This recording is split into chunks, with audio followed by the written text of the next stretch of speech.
হাই, মই দীপা। মোৰ আন এটি মিনি ব্লগলৈ সকলোকে স্বাগতম জনাইছোঁ।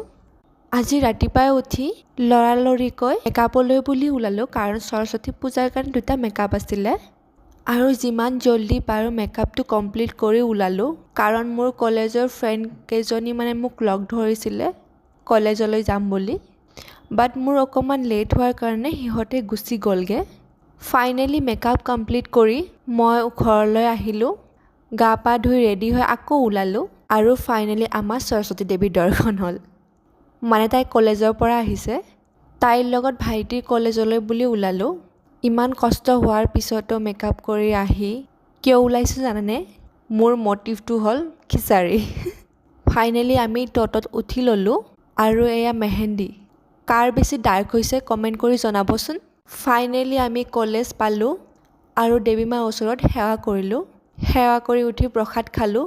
এণ্ড এইবাৰ মোৰ ফেভৰেট পাৰ্ট খিচাৰী খাই উঠি আমি ওলালোঁ।